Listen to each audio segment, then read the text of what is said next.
All right, welcome. Working on a little bit of Algebra 2 here with Savas.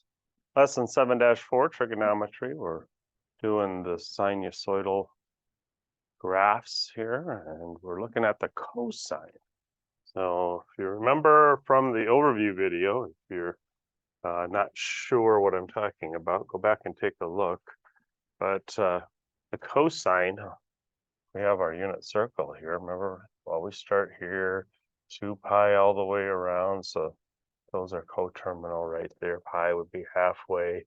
I'm doing the pi's because I see down here on my x-axis that we're talking about pi. And so we need to complete one full cycle, cosine being adjacent over hypotenuse. And then we've talked about in the past that that means on our circle then, if you happen to have a triangle in here, there's your reference angle down there. Adjacent is going to be the x side. So over the hypotenuse 1, we'll use the radius 1 on the unit circle. So it's going to be the x. So the value of x out here where we start, 1, that means up at the highest point. So we're not starting from 0 up at our 1. That's not the right choice. So this one looks good. This one doesn't. And this one doesn't. So right there alone, but the graph's going to start at the 1 for your x.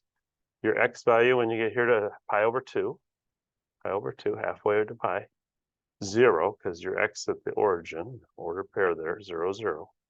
This order pair out here, 1, 0. Then we're going to be down at -1, so that's this point right down here. So this is the right graph. And then back to our 1 when we finish. So correct answer here for the graph of our cosine should be right there.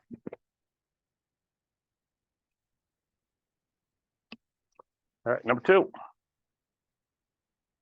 Is this function an odd function? If you remember for even and odd, when we talk about even and odd, an even function was when your x and your negative x come out to the same y. If you put it into the function, you get the same answer. So if you looked over here at my pi over 2, my negative pi over 2, those are, so that is even, but odd is when they come out to be opposite. So if I put in an x and a negative x, and they come out opposite of each other.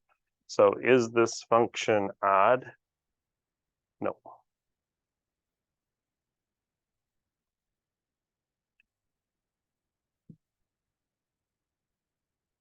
And then is the function increasing from negative pi over 2 to 0? So negative pi over 2 to 0. Remember the graph. Let's clean this off here. A little too much on the screen. So our graph again was like this, and that's finishes the cycle out here at 2 pi. So there's pi. This was talking about from negative pi over 2.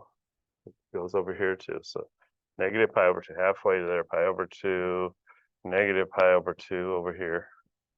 Okay, from there, is it increasing? On the interval. This is an interval, not a point. So when we're talking about, is it increasing in this right here, from here to here? And that would be, that's going up. So that would be a big ol' yes. All right. Keeping on there. And then what is the domain of the function negative infinity to infinity? You can, we can go forever to the left and forever to the right when we are on that x-axis there, our input. So you bet it's negative infinity to infinity. And is the y-intercept 1? Where does this graph cross our y-axis? This point I just put right up here. Where does that cross? Yeah, on the unit circle. Remember, we're talking about the x value for cosine, and the radius is 1. So that point out there at 1, 0, that's the point we're starting at on over here. This is our initial. We always start our rotation here at 0 on this initial side right here. So is the y-intercept 1 on this graph? You bet it is.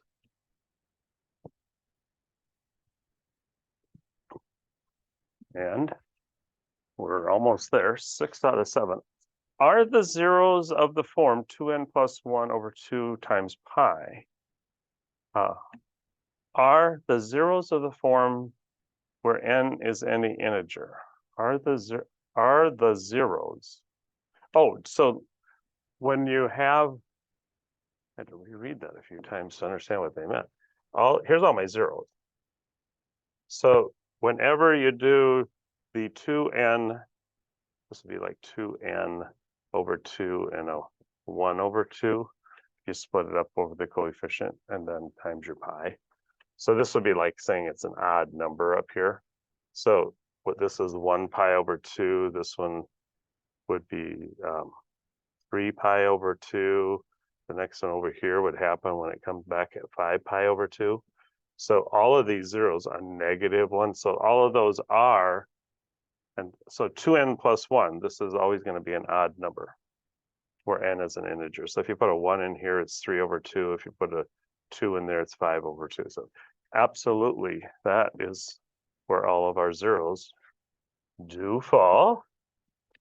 And then the last question, does the function attain a relative maximum whenever you're at one of the evens? So this is saying 2, if you think of it as the 2n, like when n is 1, that'd be a 2. When n is 2, that would be like 2 pi, and then 4 pi, and then 6 pi. And it says, is that a relative maximum? Meaning, are these high points always on the evens? And that's also yes, because my next one would happen over here at 4 pi, 0 pi, and we could go over here, this high point would be at negative 2 pi, etc. So that is true as well.